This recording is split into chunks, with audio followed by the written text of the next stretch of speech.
Hello, America. Welcome back to my presentations. This one is called I Don't Need a License to Carry, presented to the American people and the people of Massachusetts on December 9th, the year 10 after Bitcoin. In January 2019, my property was seized and I was deprived of rights under color of law. I was accused of carrying a firearm without a license in Massachusetts and faced a 1.5-year mandatory minimum confinement in the county jail. This case has been since dismissed and I am free.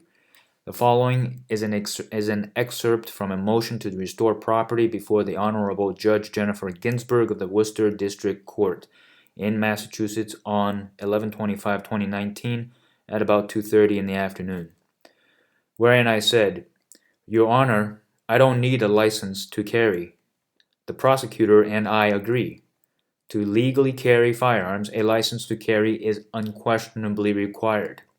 Just like motor carriers, contract carriers, common carriers, interstate carriers, and agricultural carriers, they are all required by the Mass General laws and they are licensed to carry.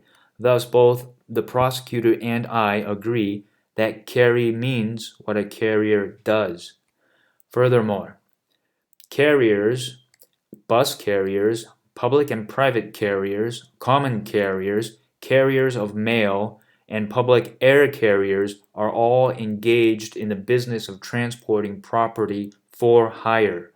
And finally, Mass General Laws 4198 authorizes the powers and duties of police officers to carry weapons while on official business.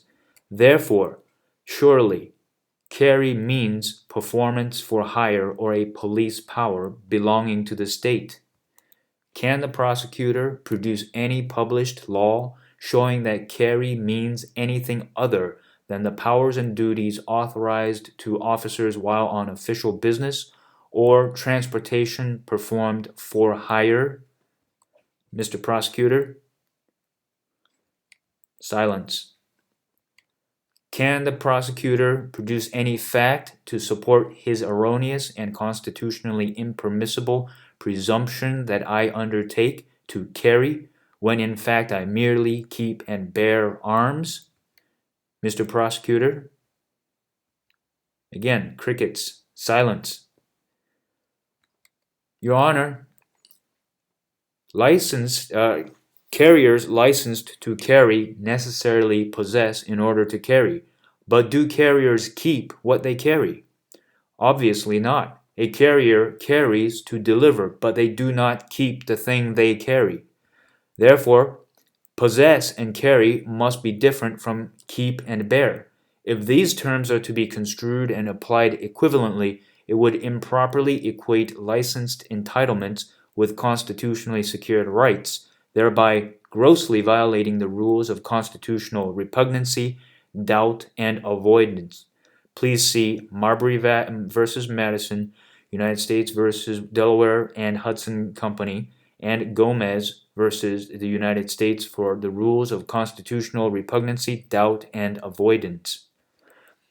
Regarding the license, Your Honor, allow me to respectfully invite you to take judicial notice of MGL 140-131, wherein a license shall entitle a holder thereof to possess and carry firearms.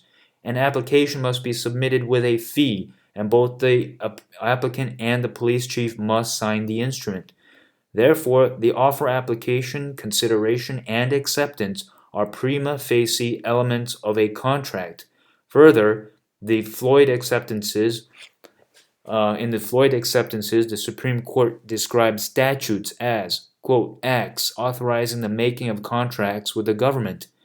And therefore, the license to carry firearms is plainly a contract for an entitlement, not a limitation on a right. Contracts require consent. The Supreme Court says further in the Floyd acceptances that the person entering into a contract must look to the statute under which it is made and see for himself that his contract comes within the terms of the law. Can the prosecutor produce the law that requires me to contract with the state for an entitlement in order to exercise a right secured by the Constitution? Mr. Prosecutor? Crickets. Silence again. Remember, silence can only be equated with fraud where there is a moral or legal duty to speak or where an inquiry left unanswered would be intentionally misleading. Your Honor, the prosecutor is unable to produce any law legislating my right to keep and bear arms, and no license exists or can be required. And this merely confirms the decisions of the Supreme Court, in that a state may not impose a charge or a license tax for the enjoyment of a right granted by the federal Constitution. Where rights secured by the Constitution are involved, there can be no rulemaking or legislation which would abrogate them. And the claim and exercise of a constitutional right cannot be converted into a crime. Since no fact supports the Commonwealth's presumption that I was undertaking to possess or carry firearms, when in fact I was plainly and reasonably claiming and exercising my right to keep and bear arms according to the supreme law of the land as declared by the Constitution, I respectfully invite your Honor to take judicial notice of the public message inscribed onto the newly built Franklin County Courthouse in Greenfield, Massachusetts, to wit. There's the courthouse, and inscribed in the middle, it says, "Law secures liberty without license." Wherefore, I respectfully move this honorable court to restore the arms I keep and bear, for which no license can be required and none exists. Postscript. If Massachusetts can't license your right to keep and bear arms, do you really think any other state can? Go ahead and read the United States Constitution and several Supreme Court cases as I have quoted here. Thank you for watching. Please like, share, and comment. Subscribe and do your part for the security of a free state. Bear arms, America.